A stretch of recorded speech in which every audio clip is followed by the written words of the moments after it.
So we're now moving on to the energy productivity session, and it's my pleasure to introduce Jonathan Jutsen from Energetics and Michael Smith from the ANU Energy Change Institute, who will be leading this session. Thank you. Thank you. Where's the... all right, thanks. Do you want to start it for me? Thank you.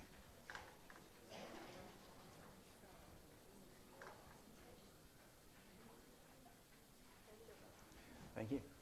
I'm actually here speaking in my role as the chair of the Australian Alliance to Save Energy today. So what I'll be talking about today is why we need to substantially improve our energy productivity. And many of you will be wondering what the term means, and we'll get to that as we go along.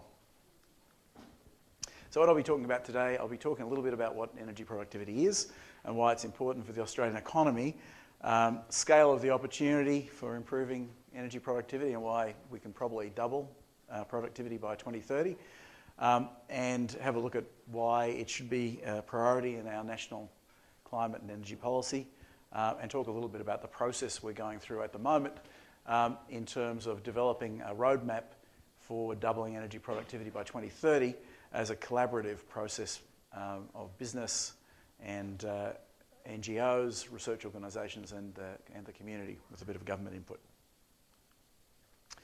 So I wouldn't take this slide too seriously. It's been somewhat discredited. I don't think our rate of general productivity improvement is only just above Botswana, but certainly Australia has got a productivity problem in that for the last decade or so, our capital and labour productivity has barely moved. In some sectors, it's apparently gone down. But like, for example, in mining, though, if you take into account issues like the reduction in ore quality and adjust for that, then maybe it's at least level. But it's a national policy priority that's seen by the Commonwealth Government and also the state governments to improve our productivity as a key to future prosperity for the economy in general. Now, we have a challenge in terms of energy productivity. When we talk about productivity generally as an economic issue, the focus is on labour and capital productivity.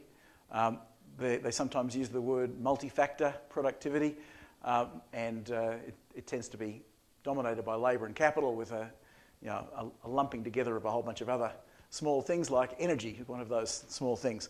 If you have a look at this slide, it shows two different sets of data. One is where we sit in terms of our energy productivity, measuring that in terms of the dollars of GDP per unit of energy. And you'll see that we're fairly low down the chain, but more disturbing is that red dot, which says that our rate of energy productivity improvement is also less than most of our competitors. And the combination of relatively low energy productivity and relatively low improvement is bad enough, but when you combine it with what's happening with our energy prices compared to our competitors at the same time, it gets worse. So this is our rooster to feather duster slide, where we started off having very low energy prices, which were used as a basis for competitive advantage. In fact, I recall when I was at the Energy Authority of New South Wales 30 years ago, and yes, I am that old, we were actively attracting energy-intensive industry to Australia based on our extremely low coal-based electricity prices. And now if you have a look at those league tables, you can see that we've sort of plummeted very rapidly to the bottom of the league table, and that's before the fact that, this is just showing, sorry, I forgot I had to put that slide in. This is showing our the last 6 years or so energy price trends for residential sector compared to Europe, which is blue, and United States, which is red. And you can see that everyone is going in a different direction to us in terms of their relative pricing. And then when you have a look, overlay that with what's happening with natural gas prices, which weren't included in that league table before, because that's going out for the next 2 or 3 years, you can see that we'll end up with sort of Western European style energy prices with developing country energy productivity, which is not a good combo. So we really have an issue around energy productivity, and it unlike, say, a decade ago, where you could have lumped energy with other productivity metrics in that multi-factor productivity and just sort of lumped it together as the others, energy is now standing out by itself because it's actually now a factor that will significantly impact on the competitiveness of businesses, particularly more energy-intensive businesses, and could impact on jobs and the potential for the expansion or even survival of particular sectors. So energy's now, for all the wrong reasons, started to become a major productivity issue for the economy. And it is a major part of our economy. It accounts for about $110 billion of spend going in 2012. And obviously, with natural gas price escalation, that's going to go up. Those numbers were 2011-12 before the carbon price. So by the time you add in a rapidly increasing gas pricing, if the commodity price doubled, that sector might go from 12 to 18%, for example, and the total dollars substantially increased. So it accounts for currently 7.4% of GDP. The spend on end use. Now you notice I haven't talked about energy efficiency at all. I haven't been talking about motors or air compressors or car efficiency. We've been talking about economics. And that's, in fact, I guess, a core part of why we're talking about energy productivity, is because we see this as being a core part of the national productivity agenda, and therefore something that government, regardless of their particular policy positioning on climate change or other issues, has to take into account. So are we just sort of recasting this to make it more attractive for government to look at? Well, no. It's because it's a bigger issue. We're talking about what's the total value of economic output that's generated by the energy we use. For every dollar of energy consumed, how do we get more economic output? And that goes to issues around, what's the most effective use of our energy resources to generate GDP. And I'll show you when you get down to sector level that it's a much bigger issue than energy efficiency, though energy efficiency is certainly a subset and an important subset because it's the focus of the denominator, but the numerator is all about getting more value. So what you'll hear a lot is discussion around multiple dividends. And so we're looking at how you use a unit or a dollar of energy to get the best bang for your buck. So one metric that we might be used, and we are working on metrics at the moment, is gross value added per unit of energy, but we are looking at a whole range of other metrics as well, and I'll talk to some of those at a sector level. We're putting a paper out probably late this week, which is basically to cast the nature of the issue and some of the metrics options, and we'll be seeking comment far and wide, and it will be all the stuff that we do out of this roadmap will be publicly available and accessible on the website. So energy efficiency is more focused on the using less energy part, and tends to very quickly get into can you get a more efficient motor or a more efficient light? So we're talking about a much bigger picture issue, though it does ultimately come down to some of the same issues, but a lot more as well. So I thought it might be useful to talk about manufacturing as an example. So the sort of metrics we're thinking about in the manufacturing sector are things like, rather than value added, though value added might be a metric that could be used, but something more understandable and accessible is maybe dollars of sales per unit of delivered energy, or it might be dollars of sales per dollar of energy cost. And we're thinking of maybe using both metrics because one gives you a more competitiveness sort of metric because it takes price into account. The other one is more around the physical efficiency. So bring the two together and maybe you can get a better picture of what's going on. I've got some examples of companies that have made very major energy efficiency, energy intensity improvements. Then there are additional benefits that might be got by those companies if you were measuring energy productivity. But just on the efficiency side, it's quite often said that we're talking about low-hanging fruit in terms of the savings opportunity. You know, people thinking maybe 5%, maybe 10%. But if you have a look at what some companies that have had very systemic programs in place for a decade or so, companies have been able to improve their energy efficiency by 50% plus, and maybe make even bigger energy productivity benefits when you have a look at. So I'll give you an example. So one of the things that Danone's been doing, and a lot of the dairy industry is doing, is moving a lot of their production to more value-added activities, like you see all these fancy flavoured yogurts that they're charging a huge premium for. Well, obviously, if you're making that instead of just market milk, then you're obviously going to get a much higher level of energy productivity because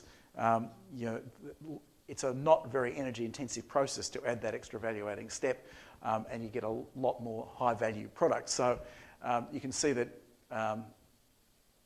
energy productivity is not just about the efficiency side, it's also about the value side. Also, if you can increase throughput out of the same plant, and I've got on the next slide. So taking the manufacturing example a little further, yes, you can improve efficiency on the left-hand side on energy efficiency focus by better information, better operation and controls, demand management, and right-sizing of equipment and better equipment selection. That's more of the energy efficiency focus. But also, and this is what we do every day when we're dealing with business, we're also looking at opportunities for debottlenecking processes and streamlining where they're energy intensive, particularly reducing residence time that increase throughput, and so that improves the capital asset utilisation, and also sometimes improves product quality. So, for example, working in dryer plant, these are all energy productivity improvements that are not necessarily just efficiency based. So I'm just using that as an example because people sometimes have a difficulty understanding, are you just trying to recast this thing so that government likes it better? But it's more than that. If we're looking at energy productivity across the economy, it's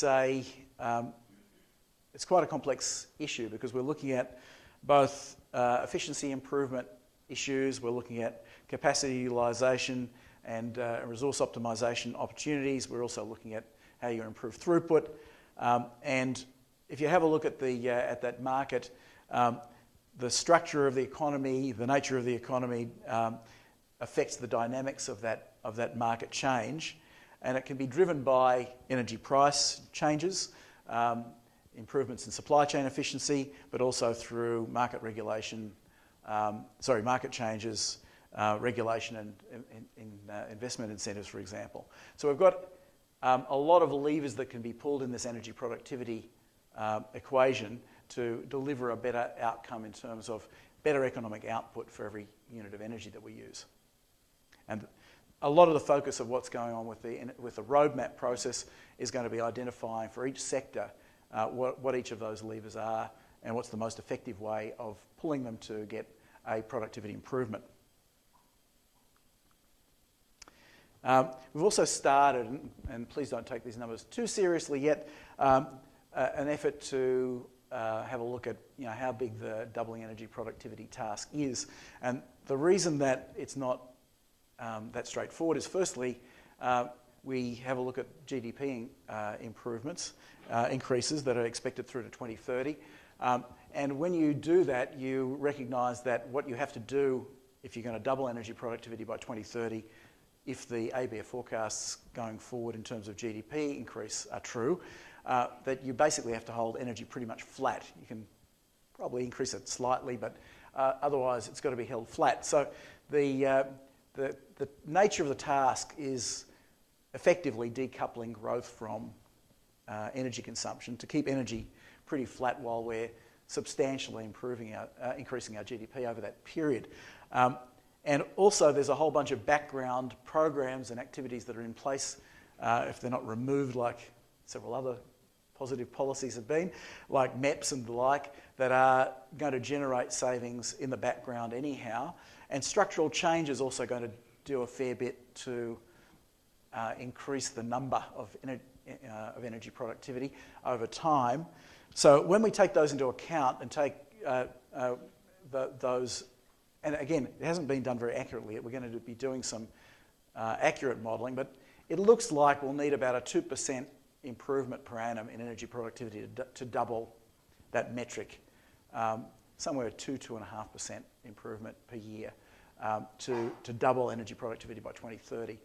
That makes it sound somewhat less frightening, but that's on top of the measures that are already in place.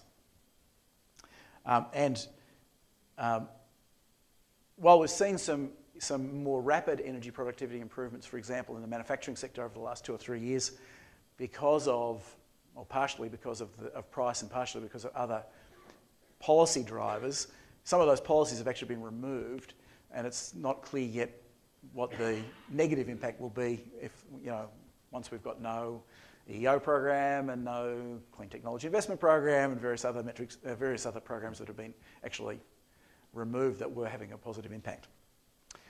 So it looks like the task is about a 2.5% improvement per annum above what we've been doing in the past. This is another look at the same data that says that we've got structural effects and other background effects going on, and there's about a 2% annual improvement that we'll require from additional initiatives. Now again, we're going to be doing a lot more work on this. We've just started. I mean, the formal research program started 6 weeks ago, so we're fairly early days. And as I said, the first paper we're going to put out is going to come out probably in the next few days for initial comment. So just a summary of the big impact of doubling energy productivity. If we manage to achieve that target, it would have a very substantial impact in terms of improving competitiveness and job opportunities and economic growth. In the United States, they've done modelling on those figures, and I can give you some of those figures later. But in Australia, there has been some work done by Vivid Economics, which said that an annual 1% increase in energy efficiency would lead to a boost of $1,200 per capita, or I think it was about 1.2% of 2030 GDP. Sorry, it was 2.26% of 2030 GDP. And we'd be targeting about a 2.5 times more rapid improvement. Energy users would save, well, again, haven't got an accurate figure yet, probably closer to $40 billion a year in direct energy cost savings if we achieve this. And there are then multiplier effects through the economy, which would probably bring that up to maybe somewhere between $50 and $100 million a year in terms of economic benefit. It's also the most cost-effective way of reducing greenhouse emissions. Again, we haven't modelled that yet for doubling energy productivity in Australia, but in the US they did model it, and doubling energy productivity in the United States would cut 2030 emissions to a third below 2005 emissions. And by the way, just as an aside, I will mention that we were encouraged to go down this track of identifying how we could double energy productivity in Australia by the fact that the United States has done this exercise themselves. They did a research activity in 2012, and the Obama administration has taken up the target of doubling energy productivity in the United States by 2030, so it's being done. I mentioned that Australia's energy productivity is relatively low and increasing at a lower rate than others, and that data that I gave you is 2012 data, but since then countries like the United States and others are starting to up the ante in terms of their targets for improving energy productivity. I think that it's very important to understand that in terms of competitiveness, the energy productivity situation is a moving train, and a lot of our competitors are moving away from us. Someone asked at the we had an energy Productivity Forum in April, and someone asked the United States person that was there from the Obama administration, why should we improve energy productivity in Australia more than will happen naturally because of price increases? And her comment, I thought was very nice. She said, well, you could do that, but just watch us disappearing in the rear vision mirror because we are going to invest in this area, and if you don't, we'll see you later. And that's the Europe is also looking at much more stringent targets for energy efficiency. They're looking at now 30% target by 2030 and trying to accelerate things for 2020. What will happen is that we just will get increasingly left behind. There's been some mention also about oil vulnerability and balance of payments issues around oil imports. That also would be substantially improved by doubling our energy productivity in the transport sector. So just a quick mention about what we are planning to do. We are pulling together probably an inappropriate parallel, a coalition of the willing of business and NGOs and research partners like ANU to drive this roadmap process. We've got a little bit of government funding to help us, but this is largely going to be driven by business with government as an invited participant. It's a big undertaking, but what we're aiming to do is go across every sector of the economy and identify what the opportunities are for improving energy productivity, how we could double energy productivity by 2030, what the barriers are, what industry could do to drive a much more rapid improvement in energy productivity, and then finally, how government could grease the wheels to allow business to do a better job of this. So we're looking for business now to match the funding that we've got from the initial funding from government, and then we have a much bigger task to do, so we'll be looking for more government funding once we've proven that industry is going to drive this along. So we have a plan, and we're working our way through. At the beginning of this plan, the top section we're doing now, which is really trying to set the parameters and get agreement on how we do this task, what the objectives should be, and how we measure them most effectively. And we, as I said, we're going out for comment in the next week on that. And we're moving very quickly into the sectoral work where we're forming sectoral committees, largely where there are existing organisations. We're using those organisations to, but where they're not, we'll form sectoral committees to drive forward the identification of productivity improvement opportunities in each of the sectors of the economy.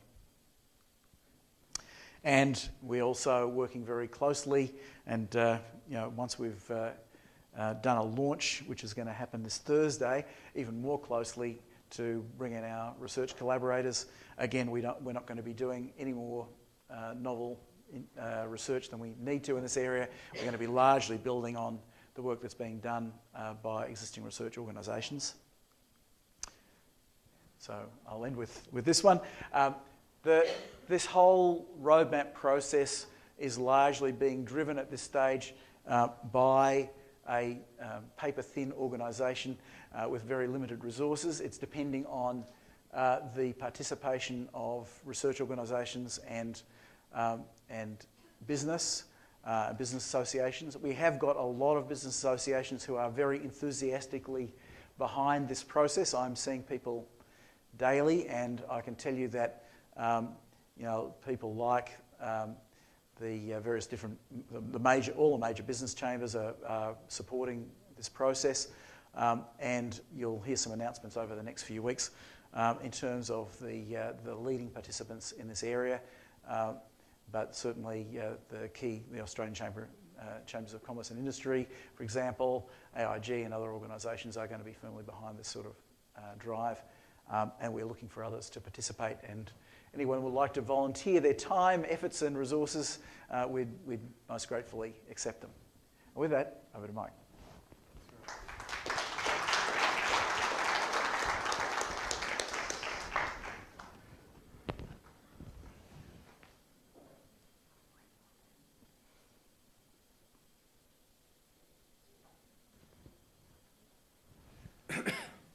Thanks very much for that, Jonathan. My name is Michael Smith. I'm here representing the ANU Energy Change Institute, and in particular its Energy Efficiency and Demand Management Research Group. There's a number of members of that research group that are here, such as Tom Worthington, Shane West up the back, also a very august person in the audience that you all know well, Howard Bamsey's here. If Howard hadn't got off a plane this morning, he would be here instead of myself speaking about this. Thank you, Howard, for making it. I'm going to also wear the hat of research partner with Jonathan and the Alliance to Save Energy's important initiative here. I'm going to briefly talk about some of the ways that we're contributing, but also I'm just going to expand a little bit on what Jonathan said to explore a bit more what doubling energy productivity means. I'm going to then expand on those multiple dividends that Jonathan alluded to, and then also look at how this is essential for Australia's business competitiveness. I want to commend the department for making energy productivity a key part of its green paper, and we assume forthcoming white paper. We think it's a very important framework development, and we see the roadmap work and ANU's involvement with it as a key way we can support that and provide more detailed knowledge and understanding to underpin the very important task of then policy development in that space to underpin this. I'm not going to go into policy in huge detail, but please, more than happy to answer Q&A on that. Some of the speakers in the previous session highlighted some of the many important policy issues here. Energy productivity, as Jonathan said, it isn't just energy efficiency. Every aspect of the energy system and every aspect of how we meet our society and businesses' energy needs will impact positively or negatively on our energy productivity performance. And fundamentally, why does it matter? It matters because historically we can show that when the effectiveness, efficiency, exergy of how we use energy, whether that improves or not, we can show that that does materially affect nations' economic performances going back the last 100 years. So there is a lot of research that we're drawing on for this roadmap. It isn't, an entirely new area, but it is a very important one, and Martin Parkinson here has alluded to that in one of his speeches. Jonathan mentioned that fundamentally, if Australia is to double its energy productivity, that means that energy demand needs to be coupled from GDP, and that means essentially a flattening of energy demand going forward for a long period. This isn't a walk into the unknown. Other jurisdictions that have economies quite similar to Australia, like California, have already achieved that in their electricity sector going back to the late 1970s. And Claire, in her speech, said that their projections are very much a flattening of demand moving forward. So what we're talking about here both is in line with Claire's projections, and it also is very much aligned with what some of the better jurisdictions have already achieved. And to tie in with some of Ian's comments, California has achieved this level of decoupling by effective policy making. There is nowhere in the world on any energy or resource consumption, nowhere will you see this level of decoupling without effective portfolio of policy instruments being used. When Howard and his colleagues led the Prime Minister's Task Force on Energy Efficiency, they sent some of their colleagues to the Californian Energy Commission for good reason.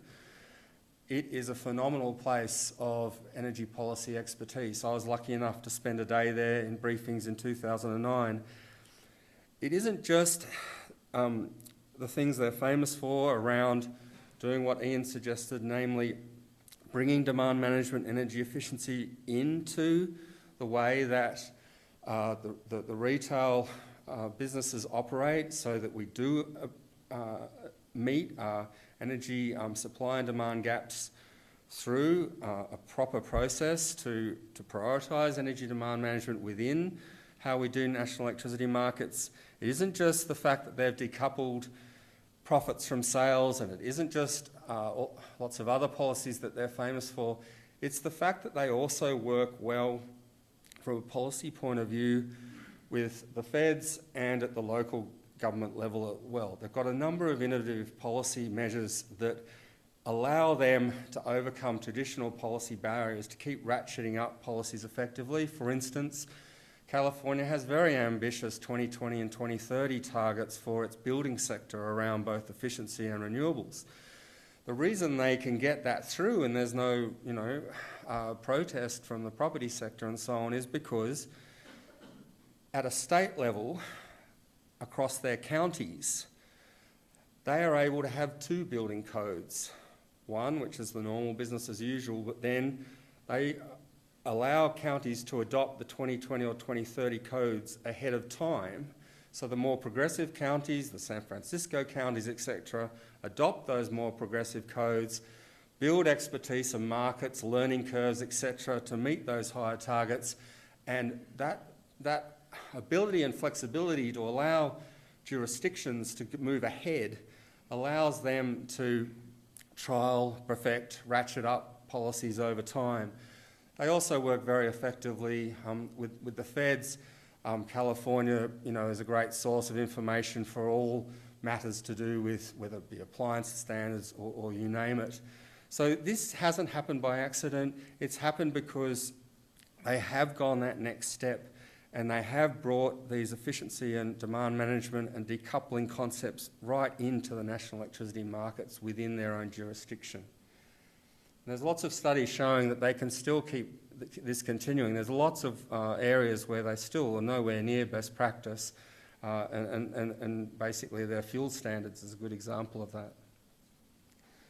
So what this has meant, very quickly, is that today California is producing about the same amount of electricity as we do each day, but they're servicing twice the number of people and a GDP that's 50% more than us. And you need to also bear in mind that our mining sector, which generates quite a bit of our GDP and exports, is largely off our electricity grid. And also California's managing things like the fact they have one of the most energy-intensive water sectors in the world, which we don't. All our cities largely are gravity-fed. This approach has materially achieved all of those economic benefits that Jonathan suggested that such a commitment and a roadmap for Australia would. And in particular, I just wish to draw your attention to the fact that that should read 1.5 million new jobs. They did lose some jobs in the fossil fuel sector from not needing so much generation, but the ratio of job losses to jobs gained in energy efficiency was about 1 to 50 over the last 3 decades. And this isn't some academic model, this is what actually has happened. Also, you've already got now virtually their entire electricity and gas utility doing what Claire talked about, coming up with creative, innovative ways to work with their customers to help their customers both use less energy and invest in solar or heat pumps and so on. And interestingly enough, their electricity sector's carbon footprint is about half that of ours. As many of the speakers have said, we have now begun this journey in terms of flat electricity demand in Australia. And Ian, I think it was Ian who mentioned Alan Pearce. Alan Pearce is a mentor to a lot of us in this room, and one of the reasons that we're very confident that that trend will continue is severalfold. One is from what Tony talked about, the perverse reasons why when we start to use less energy, currently the electricity costs will keep going up. And in a sort of a non-intentional way, decouple consumption from here. But the real reason is just that is around the learning curves that some of the other speakers have talked about, the learning curve progress around LEDs, the learning curve progress around solar and so on. The battery train is coming. There's a whole lot of new ways that are being trialled, demonstration plants being built. So this train, I would argue, is unstoppable. So, but also, as I'll show later in the talk, And as Australia Industry Group shared with me, there's still a lot of Australian businesses and a lot of households in this Australia who really haven't tried yet on energy efficiency. Now, what I want to do in the rest of my talk very briefly is just broaden the discussion a bit to try and emphasise why energy productivity, I believe, has a bigger role to play in addressing Australia's poor productivity than most appreciate, and then also couple back into what Jonathan was saying about the competitiveness of our industry sectors. So what you see in the discussions around energy productivity is a recognition that yes, we can cut businesses' costs and so on, and even just on that alone, Vivid Economics' figures are pretty conservative in terms of that sort of $20 to $30 billion by 2030, because as Jonathan said, we're spending $105 billion per annum, and business of spending of that $88 billion per annum. So even if you just had a 10% efficiency gain in that, that's $8.8 billion per annum going forward over 15 years. You also see usually discussions of how energy efficiency and energy productivity can help improve capital productivity. Jonathan talked about that. But what I want to briefly talk about today is the fact you can also unlock new sources of labour productivity. And this is why we at ANU, one of the reasons why we're excited to work with Jonathan on his project, because fundamentally there's not enough understanding here to help guide policy and business of where are these opportunities where you get an improvement in energy, capital and labour productivity simultaneously. And this is the sweet spot for business. Also, fundamentally, if you improve your management systems and understanding of energy management within business, this is going to help you improve your management full stop. And we've got a lot of studies coming out showing that business management in Australia is not up at world best practice.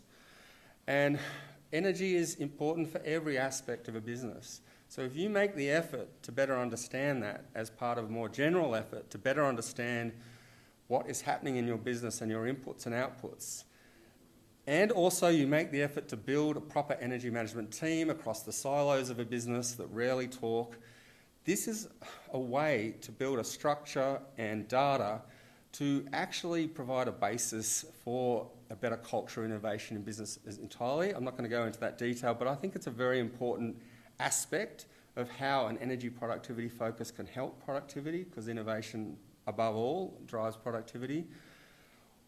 Also, I'm not going to go into the following in details, but I think they do need to be part of a discussion in the green paper and white paper, namely that a focus on energy productivity will get you a whole lot of other benefits, whether it be jobs, water and resource productivity, improved population health, etc. And there's a whole lot of international studies backing up that US one on the greenhouse benefits of this. And this is, I believe, also very important from an energy productivity point of view. The mining sector will tell you that the floods in Queensland, obviously that event isn't per se caused by climate, but forecast more of them if we do have climate change. Those floods in Queensland had a bigger negative impact on the Australian mining industry than the GFC.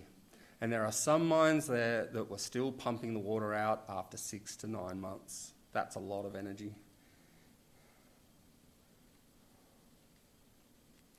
As Jonathan said, many of the peak industry groups and business groups are right on board with this, and I would argue ahead of the general discussion. I'm just going to quickly run through a few of them. This is a quote that I've got from the Australian Sustainable Built Environment Council. This is a very important body that represents 20 peak industry groups and professional bodies. They include Engineers Australia, the Property Council Australia. All up, they'd represent, I would argue, well over 500,000 Australians, plus all of the big economic sectors.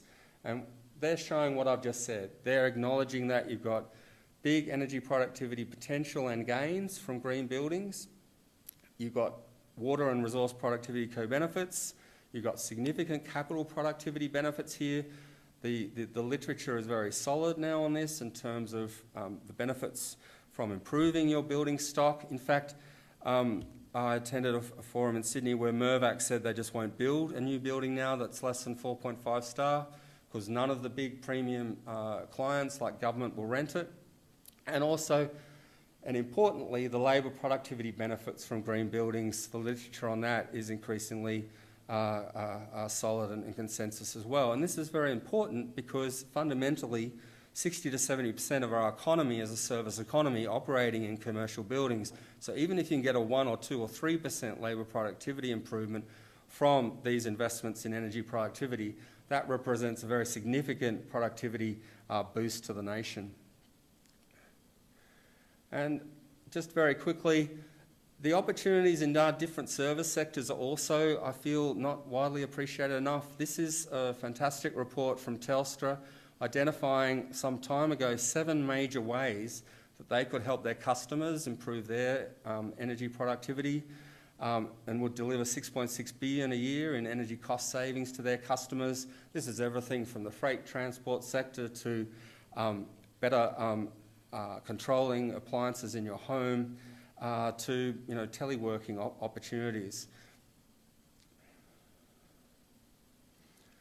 So that's a fairly significant part of our economy, the service sector and commercial building sector in terms of GDP, jobs, etc.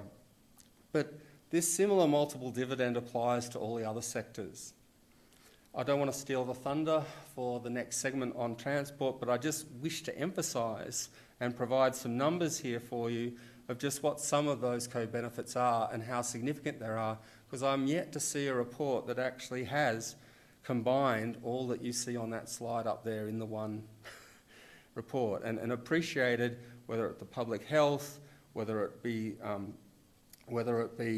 urban congestion, but also importantly from a national productivity point of view, but also from a government budget point of view. If you move ahead, one of the main reasons our budget is unsustainable is because of the costs of an ageing population. And when you actually look behind that slogan, the main costs are to the health sector, from diseases of physical inactivity, diseases of lifestyle, which an energy productivity roadmap for the transport sector will be addressing in great detail. Just finally, the resources sector. Energy productivity also enhances capital productivity. If you're about to build a large-scale resource development, and if your profit margins on the assets you're about to invest in around about 5%, your energy use is about 20% as operational costs, but there are some mines out there already up at 30%. If you can achieve a 25% improvement in energy efficiency, that will double the profit of the life of your asset. This is very significant. The Department of Industry did fantastic work to embed into the Energy Efficiency Opportunities program an aspect of that program for new developments. And supporting that, the Department of Industry also did fantastic work to look at ways to help inform businesses like resource sectors address a fundamental problem, and that is that we don't train engineers and we don't train project managers well enough in how to incorporate energy efficiency into their contracting and subcontracting of large, big resource developments. When you're designing a new development, there is a whole series of phases to it, and in any one of those phases, the energy efficiency opportunities that we all know are there. So even if you've designed it well in the design phase, if in the contracting or subcontracting phase you don't build the right incentives into that for those building the development to realise these savings from the design phase, you will usually lose them. It can often create split incentives just in that design process alone. So this is just one of the ways that, one of the opportunities moving forward that we see in the energy roadmap, that we can help more business and more people in government understand the huge opportunity here for Australia. What I've tried to do in this talk as much as possible is not speak myself, but let others speak for me. BHP announced this in 2012. This is a new initiative that they're going to put into all their mines. And why are they doing this? They're doing this not because they just get energy productivity savings, and they are big. If you move in a mining company from haul trucks to in-pit crushers and conveyors, you can get around a 70% energy efficiency improvement. It's not just BHP saying this, it's Vale and other big mining companies around the world. But the reason they're doing it is because they also get big labour productivity and big maintenance productivity gains as well.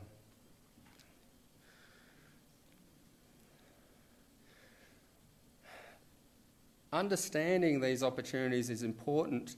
We've talked a lot about how energy demand has flattened, but we're really just talking about the eastern part of Australia when we do that. If you look at Western Australia, their energy demand's still going up and up and up. And the reason is that, you know, some have alluded to the ore grades and so on, but it's more than that.